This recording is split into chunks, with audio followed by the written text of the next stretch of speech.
تو دوستان محترم، میں نے 3 گناہ آپ کے سامنے ذکر کیے ہیں، وہ جو زمانہ جاہلیت کے اندر بڑے بڑے گناہ تھے۔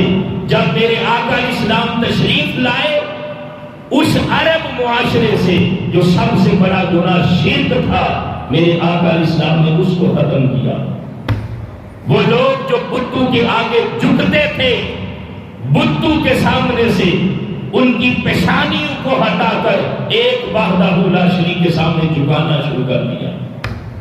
اور دوسرا بڑا گناہ زمانہ جاہلیت میں وہ قتل و غارت گری والا تھا۔ جب میرے آقا اسلام تشریف لائے تو تعلیم دی کہ یہ جو انسان ہے، اس کا جان مال خون یہ سب کچھ دوسرے انسان پر حرام ہے، یعنی کوئی بھی بندہ دوسرے انسان کو قتل نہیں کر سکتا۔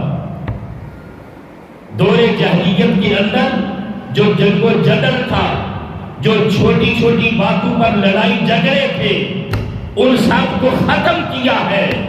اور پھر وہ معاشرہ جس میں ہر طرف لڑائی تھی، قتل و غارت گری تھی، اسی معاشرے کو میرے آقا اسلام نے ایک پاکیزہ، پیسفل اور پرامن معاشرہ بنا دیا۔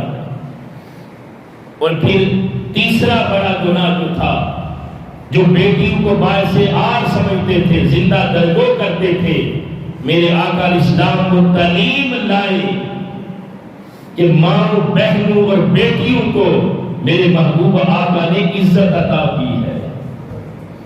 وہ احکامات لے کے آئے، وہ تعلیمات لے کے آئے، فرمایا لوگوں یہ جو رشتے ہیں تمہارے، وہ ماں جس کو زمانہ جاہلیت کے اندر منڈیوں کے اندر بیچا جاتا تھا، فرمایا لوگوں یہ ماں تمہارے لیے وہ قابل قدر رشتہ ہے جس کے قدموں کے نیچے اللہ رب العزت نے تمہارے لیے جنت کو رکھ دیا ہے۔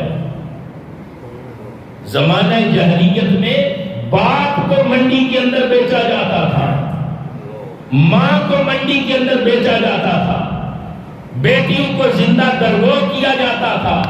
یہ جو ساری خرافات، سارے جرائم، یہ سارے جو گناہ تھے، جب میرے آقا اسلام تشریف لائے، ان ساری برائیوں کو آقا اسلام نے اپنی سیرت طیبہ اور احکامات الہیہ کے ذریعے ان ساری برائیوں کو اس معاشرے سے ختم کر دیا۔